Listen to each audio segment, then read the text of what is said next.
All right, so guys, I know you're saying to yourselves, first of all, dang, you look different. Something not right. I can't tell. I just can't put my finger on it and tell you what it is. I just can't tell you what it is, man. Something about you look a lot different, and I'm not even gonna tell you what it is. I'm just gonna let you think about it. Yeah, you got me. It's the nah. Just all right. So more importantly, why am I making a video and why is this video going up today? Like right now, like as in like you recorded the video and it went up the same day. What's going on? This has been a really weird week of basketball. So I know you're saying to yourself, "Hey, what happened to that Christmas video?" I didn't get to watch all the games. I fell asleep. I was very tired. Um, why haven't you made any videos since? I haven't been able to really watch basketball. I've been sick as balls. I'm just now recovering. Like,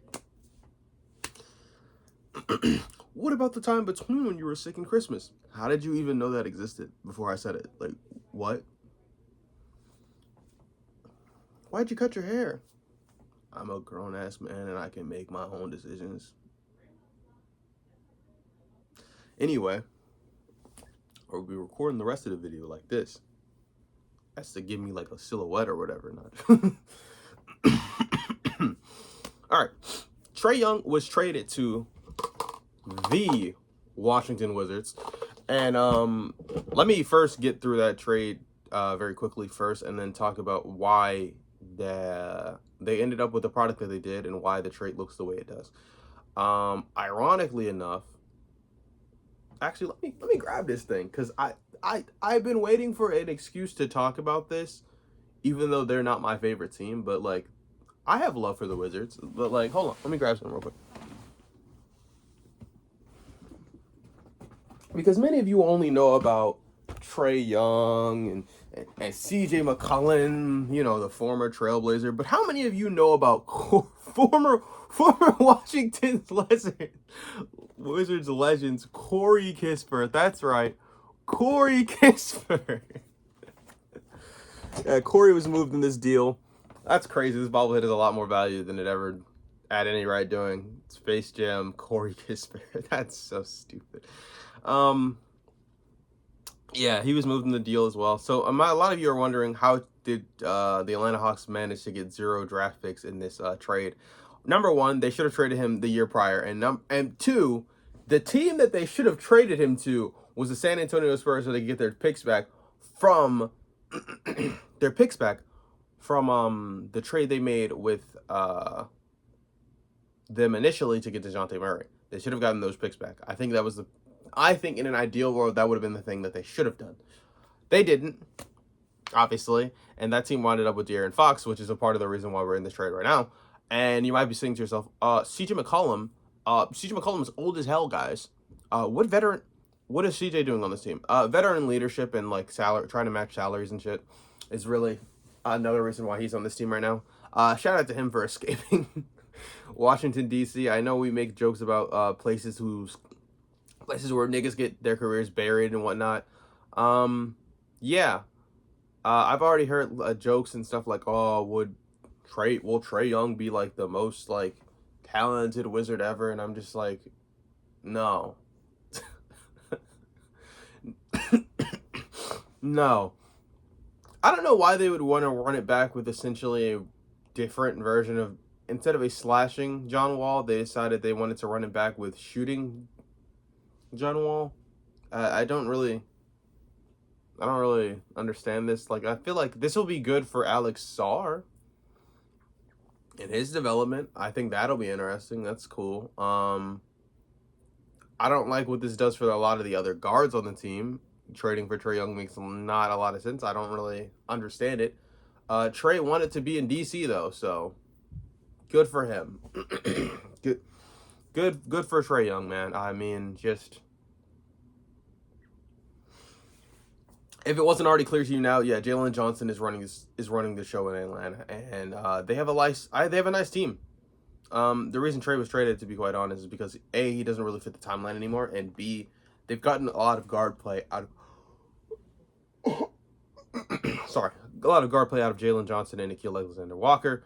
Yes, Shea Gilgeous-Alexander's cousin. That Nikhil Alexander-Walker. They're doing fairly good with this. I actually really like how this is going. I like this iteration of the Atlanta Hawks. I think it was interesting. I think that if they had kept Trae Young for any longer, his value would have decreased even further. Obviously, all of the flaws we saw from Trae Young only were exuberated. His lack of defensive ability, not just ability to like effort as well, really came to a head this season. And again, that's why you would rather have him be traded to the Spurs, because the Spurs could reasonably say to themselves, "Oh, well, Trae Young won't be that big of a defensive problem because we have fucking Wemby on the roster, right? Stephon Castle and all those other guys that are like really good defenders, positive defenders for their sizes and their positions, like that could be enough to hide and mask that." But this is like the second. This is like the second biggest thing that's going on in basketball right now. The real biggest thing is, so a lot of us guessed. So, before the season started, I made the bold prediction that the OKC Thunder would not win more games than they did last year. I actually had them peaking around 60 games at most. I said 60 games at most. I realistically said they were around a 57-win team this year. And I know you're saying to yourself, "Oh, but the improvement on the roster and all of that." Yeah, that's what we thought we would be seeing, right? But Jalen Williams not playing until around what it was. I think he just started shooting up around like December, like early December, right? That happening has slowed down his development, right? For starters. Two, I don't think any of us predicted that Chet would still be just 15-10 Chet. We thought we would see like 18-10 Chet, something closer to an Evan Mobley and shit. That's what we thought we would be seeing out of Chet. We are not seeing that out of Chet. It didn't happen. It's not happening yet. I have no idea when it's going to happen, to be quite honest. For starters. Two, I don't know what it is, but every time I see Hartenstein, his offense has not been what it was in the championship run I've seen. Lou Dort has been awful from three, which is weird because over the last, 3 or so regular seasons, he's actually been a good three-point shooter and spacing the floor. It's like he's become exactly what he was previously, but his defense is worse because he's just fouling the fuck out of niggas. And they're actually calling that shit right now. It's been really bad. We've had some very close OKC games. I know we started the basketball year off for them with some very close games, but those were the teams that we actually could see contending. No one saw San Antonio beating them 3 times in a row happening. That didn't register. No one perceived that, obviously, but that's like the least of their troubles at this point. No one saw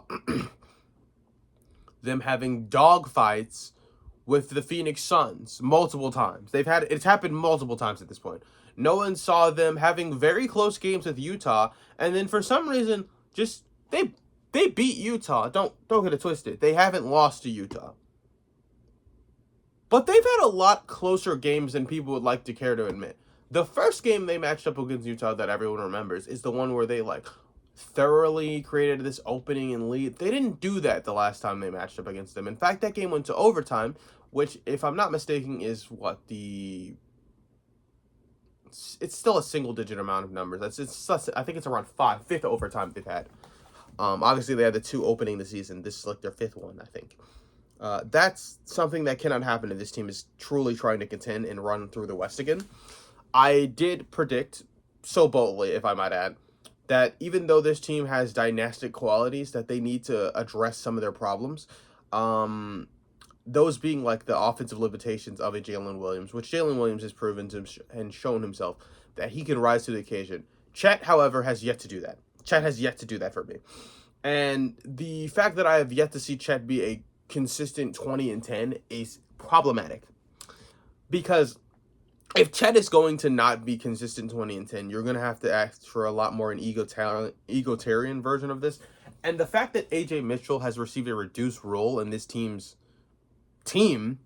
just is kind of questionable, considering he was stretches of the season their second best player offensively. Now I could and should watch more Oklahoma City Thunder games to try and figure out why that is. Is that because they're trying to reaccumulate another ball handling player in Jalen Williams, and that they just don't have enough time in the minutes to make it work, or is it because like of other reasons? I don't know. I don't think it's off the court shit because somebody would have leaked that shit by now. Clearly, if he was in trouble legally, we would have heard about that by now. So that's for something. That's something. Now, ever since Jimmy High Roller came out with the obvious, right, stating the obvious, that we don't see as many close games in an exciting fashions anymore because they become free throw games. I would like to say to Jimmy High Ruler, that this is the most game winners that I have seen in a week in a very long time, and it's only Thursday. There was 3 game winners this week, right? Paulo, KD, and I can't remember the last. Oh, Book had a game winner against, ironically enough, OKC.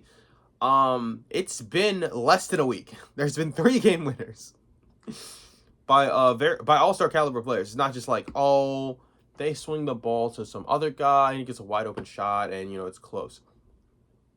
No. And technically, if you really want to be over dramatic about it, you could say the putback by Chet was a game winner as well. But I just don't. I'm not counting that shit. It's like, is it the game winning shot? Yes. Is it a game winner? No, not in the sense that we think about it traditionally. Don't lie to yourselves. So that's been going on. It's the reason you're getting a video in the first place. This has been a very, very interesting and entertaining week basketball-wise. Trae Young has finally been traded, so that's something. So I know you're thinking to yourself, okay, so Trae Young got traded. You predicted that in the offseason. You said he would be traded and move this season, and that if he wasn't, that Atlanta was trolling and they don't know what the fuck they're doing, right? What's going on with Phoenix? Do you want to retract that statement? Yes, I would like to retract that statement because I didn't think that simply removing Bradley Beal from your team, just simply removing him from the team, not trying, like, to even acclimate him to the team. Because last year, he was, like, not even in the rotation at points in time. The team is really bad. Trading KD for Dylan Brooks and Jalen Green, who suited up for this team, like, I think he suited up for this team, like, maybe once, maybe twice. Who would have thought that trade would look a lot more equal than people had thought? Who would have guessed? And I know you're saying to yourself, but Houston obviously won that trade, right? They got Kevin Durant. Kevin Durant just shot a game winner. Yeah, they also just lost to fucking Portland last night because they didn't have Sengun. They've also still experienced the exact same problems that we had with them last year, where they're a great defense at times, really good, but their offense stalls, and KD is not getting the ball in the clutch to remedy those problems when they have these close games. So, like, what's going on? I know you're saying to yourself, oh, and while we're at it, Orlando, hey buddy, what's going on? You're still not this team that we thought you would be. We didn't think that you would be this low in the standings. We thought you would be like the second, at worst, 4th or 5th team and I know if I look at the standings right now, they're going to be number 5, and someone's going to be in the comments like, oh my god, they're number 5 right now. Nigga, we expected better of this team. Don't lie. And 2, who saw the Jaylen Brown and no Porzingis, no Jason Tatum, traded Drew Holiday, and just Derek White and Peyton Pritchard would be second in the East right now? And I know that has a lot more to do with the East being weak as fucking shit. Like, just awful competition, right? But like, they're still there. They're still doing something. And honestly, reasonably, if you tell me that just acclimating Jason Tatum to this team at the tail end of the year would make sense, and this team could really do something, I wouldn't say anything. I would say, hey, brother, you're making like $55 million a season, my brother. You gonna suit up for us. You're gonna suit up for us, because we're actually kind of doing something right now. We kind of making a little splash, and then you can still run for a championship, right? Now, does that change the shot dynamics to a negative way? Fuck no. I don't care that Anthony Simons is taking less shots. I don't care that Peyton Pritchard is going to be taking less shots. And Jaylen Brown might step back a little bit. Oh, and by the way, every year I say the same thing about Jason Tatum and Jaylen Brown. The gap between these two is not as big as people would like to think, and that's why I have a hard time recognizing Jason Tatum as a superstar in comparison to a lot of the other guys in the league, because I'm not sure at this point, is it just because he's playing for the Boston Celtics? It's because Jason Tatum is this otherworldly player that some people pretend that he is? Is it because Jason Tatum is just a really good star, but he's the number one on the team? Yeah, at this point, I don't want to hear any of that. The analytical ball that this nigga Jaylen Brown is putting up, and I'm talking about on crazy efficiency. I'm talking about this nigga is seeing quadruple teams. I'm talking about, and I'm not just saying that they're guarding him like that because who else is on the court? Nigga, they actually still have some spacers on the court. You should not be guarding Jaylen Brown with 4 guys, or 3 guys, to be quite honest. Jaylen Brown has been in his bag. Now, is Jaylen Brown going to decline completely when Jason Tatum comes back? That's the question that everyone should be asking themselves. Is Jaylen Brown only doing this because he has this volume? I don't know. Last year, Jaylen Brown had a lot of you niggas fooled that he wasn't as good as people were saying he was. And I'm not going to lie. The juxtaposition from what he did for them in the playoffs the previous year when they won the finals, and then what he did in this year, in the year afterwards, was pretty big. That being said, the guy was clearly injured. Like, no, he's not going to be as good as he was in the year where they won the finals. He was injured. Same reason why they kind of flipped last year and the year prior, where Jason and Jaylen were like kind of battling for the title of who the best player, and then it only became clear who the best player was when the other one was injured. They're doing it again. It's almost like they're like the differences in what they do and like their shot profile and everything that they do is kind of so similar that like it's not really worth debating on who is much better, like, because it's really not it's a negligible gap. If you want to say Jason Tatum is better because of the history of the Celtics treating Jason Tatum like the guy, sure. I'm not sure though anymore, like, if that's relevant, especially with Jason Tatum, who's going to be coming off an Achilles. We might be living in an era where Jaylen Brown is not only better than Jason Tatum, but the guy as well. It is a strange time. So let's talk about the New York Knicks. What does that have to do with, what does Boston have to do with New York? New York, what is going on? You find yourselves in close game after close game, and your depth has looked a lot better. Now, obviously, your depth is going to look a lot better because you don't have God, why can't I even remember his name right now? Thibodeau at the coaching spot. You don't have Thibodeau at the coaching spot, so your depth is obviously going to look better. You don't run your guys into the ground, right? Brunson's numbers took a hit because of that. Jalen Brunson is being used as much more as an off-ball player, even though it's an experiment that's kind of working, but like, bro, there's a reason why Thibodeau just said, put the ball in his fucking hands and let's ride his coattail to victory. Let's do that. Right? There's a reason for that, obviously. Man, this is so interesting. It's weird. The same kind of inconsistencies that I saw from Cat last year offensively are kind of rearing their heads into this year. There are stretches where Karl-Anthony Towns looks like one of the best players on the planet, and there are stretches in times where it's like, yeah, this guy's a star, but like, it's Karl-Anthony Towns, dog. Like, that's the kind of performance and production we're getting from him. I wanted to say Jason Tatum. That's crazy. I wanted to say Karl-Anthony Towns recently. It's weird. It feels like in any night and time that one of those guys can be the impact guy. And I don't know if that formula is enough to win a championship, but it's certainly interesting. It's made for very cool, close basketball games. They've had some really bad losses though recently. So let me clarify. I think the loss to Atlanta, especially the blowout loss to Atlanta, is weird, and I don't really understand what the fuck was going on in that game. I don't know why Atlanta blew them out so badly. And then the night afterwards, Joel Embiid and the Sixers. Yes, Joel Embiid is still playing basketball, crazy. And the Tyrese Maxey led Sixers, because it's Tyrese Maxey's team by now, and I think everyone should accept it. They dogged them. I think the Sixers are a lot better than a lot of people are giving them credit for, but they're the Sixers, so like, no one believes in them. I think it's kind of crazy that Joel Embiid went from this MVP guy, and obviously I know the injuries happen, but he went from this MVP guy to like the secondary option to Tyrese Maxey, who's putting up bonkers numbers, by the way. And Paul George is on this team, and I haven't heard shit from Paul George. I haven't heard anything bad about Paul George. That's how you know this nigga is either A, hooping, which No. Or B, the nigga is so washed that nobody cares. I just like to point out that Sixers fans, if y'all lose in the playoffs, y'all still should be blaming this nigga Paul George because he's eating a massive part of your salary cap and you have no idea why the GMs gave him that contract. Especially considering they gave Joel Embiid another risky contract. You should be thinking about that. Now, you do have some decent rotational guard players on this team. Quentin Grimes has been doing a lot for you. Tyrese Maxey, obviously. VJ Escone has done a lot for you guys. I've seen a lot of VJ explosions. That's kind of nuts. That was insane that I said that out loud. Wow. Edgecombe has been doing a lot for this team. That doesn't sound better either.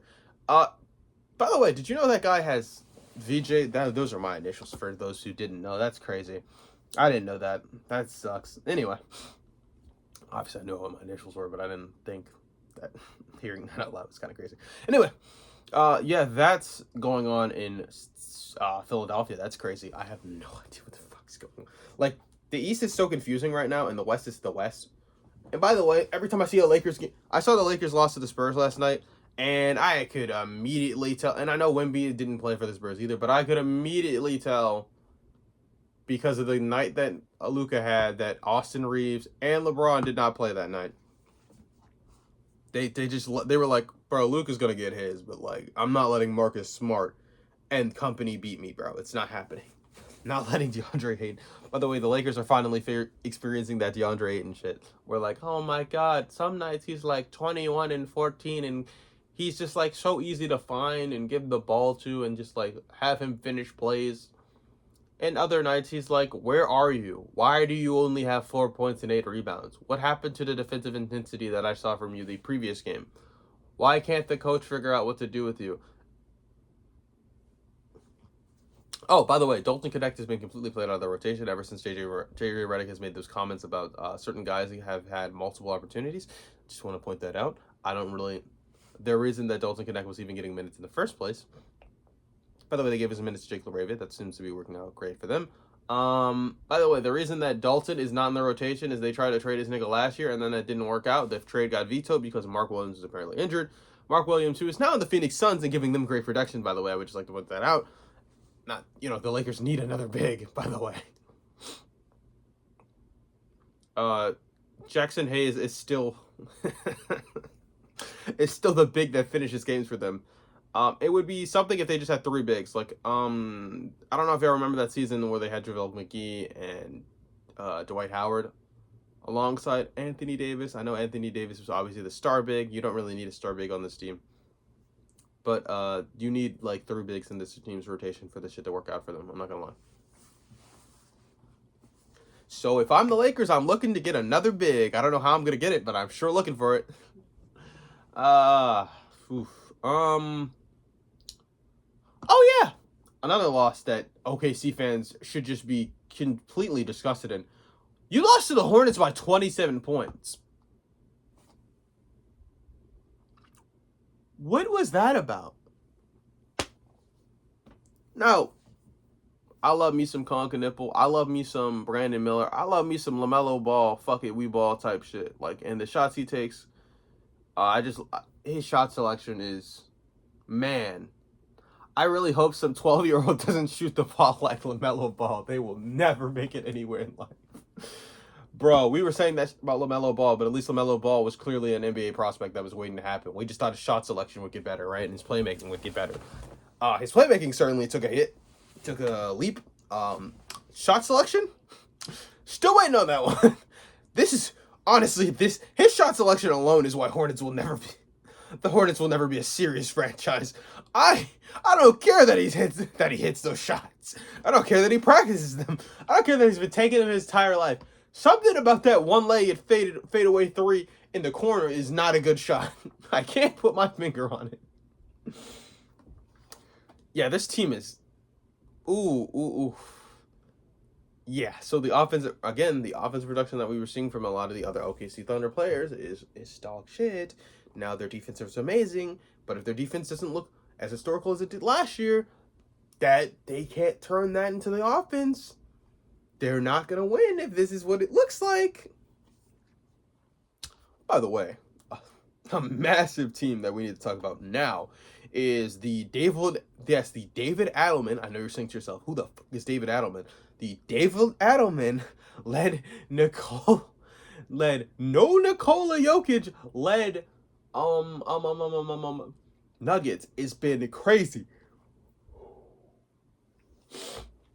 They win to Cleveland, and without the starting five, minus just Jamal Murray, which I think this will be the year that Jamal Murray might get an All-Star nod, just because of what the fuck is going on there. Now, we're very close to All-Star voting, and I don't know if it's enough, but it might happen. It might happen. This might be the year where he gets an All-Star nod.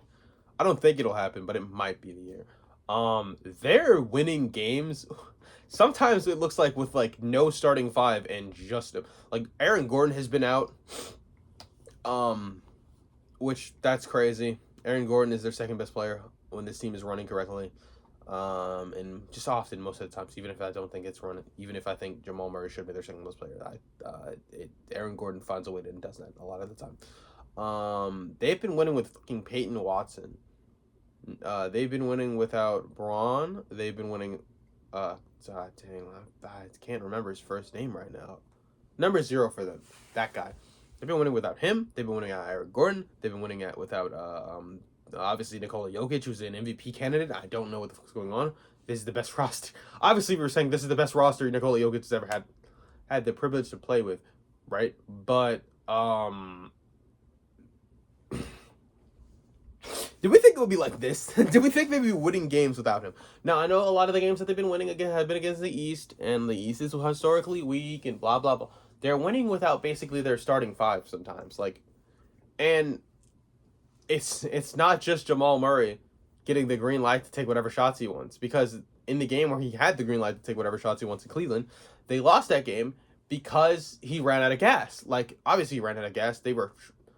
Bro, I don't know if you remember the 2019 finals, but I was literally sitting there thinking, damn, if only my team knew how to run a box and one, they should just run a box and run on Jamal Murray. Obviously, he's not nearly the talent as Stephen Curry, but I was like, they should run a box and one on him. The shot making just evaporated for them, by the way, at the tail end of that game. They were hitting a lot of BS threes. That game was making me sick that night. Toronto has been in a lot of dogfights recently. They are still a top 4 team in the East standing wise. I think the East is a mess. I don't even know what I'm gonna title this video. I think it'll be just I'm not dead video. But if you like this video, like, comment, subscribe. It's been a lot less focused than a lot of my other videos. Because of life. It's been a big hiatus between a lot of my videos because of life.